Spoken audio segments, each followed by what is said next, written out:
Introdução a sistemas operacionais. A pergunta inicial que devemos fazer é: por que é necessário um sistema operacional? Sistemas operacionais vão ser necessários porque sistemas de computadores modernos são compostos por diversos dispositivos.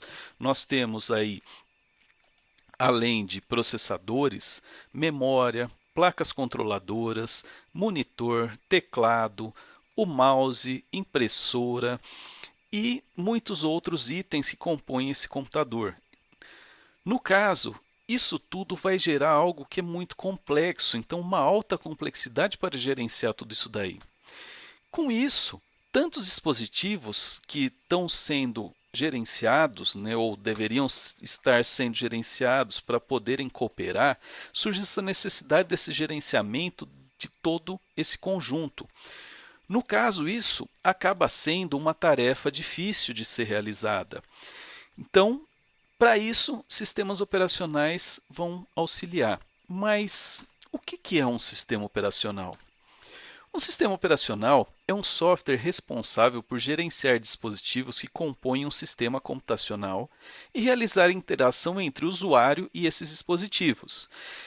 Isso pode acontecer de duas formas. A gente tem a interação por hardware, onde o sistema operacional vai controlar o processador, controlar a memória, controlar a entrada e saída, mas também pode ser trabalhado via software, que o software vai estar controlando a parte das aplicações e também a parte dos programas que vão rodar no sistema.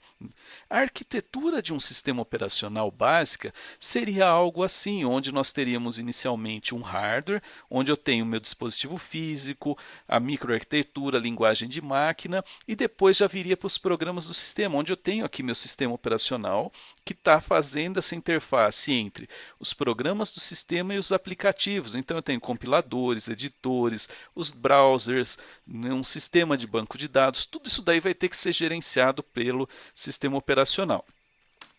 Então, o hardware, para a gente poder descrever, são as diversas camadas que a gente teria de dispositivos físicos, então os cabos, transistores, memória, disco rígido e toda essa parte aí são os dispositivos físicos. Quando a gente fala de microarquitetura, é quando a gente vai organizar, ou agrupar em unidades funcionais, esses dispositivos físicos. Então, nós estamos falando da CPU, da ULA, a unidade lógica aritmética. Linguagem de máquina, vocês já viram em outras disciplinas, que era aquela parte de onde vai trabalhar com assembly. Então, é um baixo nível de abstração que a gente tem nesse ponto. E no caso dos sistemas operacionais, ele pode atuar de duas maneiras diferentes. Como uma máquina estendida, tornando uma tarefa de baixo nível mais fácil para ser realizada pelo usuário, ou também ele vai estar trabalhando como um gerenciador de recursos, então ele vai gerenciar os dispositivos que compõem esse computador. Um exemplo de uma máquina estendida seria a realização de uma entrada e saída, fazer a leitura e escrita.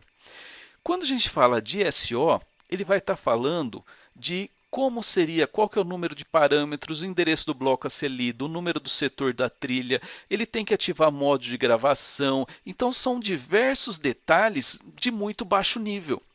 Já para o usuário, a gente está falando de uma abstração mais simples, então ele vai ficar no alto nível, onde, quando você vai falar de leitura e escrita com o usuário, você simplesmente vai falar, o arquivo vai ser lido, ele pode ser escrito, ele pode ser visualizado, eu posso abrir um arquivo, eu posso fechar um arquivo. Então você percebe que tem duas visões diferentes ali, uma de baixo nível para o SO e uma alto nível para o usuário, isso falando da máquina estendida.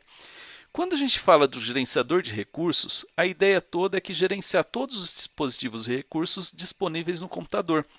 Aí vem aquele detalhe onde, se eu tiver dois programas que querem acessar um mesmo recurso, por exemplo, uma impressora, o sistema operacional vai ter que estabelecer uma ordem para saber quem é que vai fazer o acesso primeiro na impressora e depois usar HD, usar a memória. Então, ele vai coordenar a alocação, controlar isso daí e ordenar o uso desses recursos.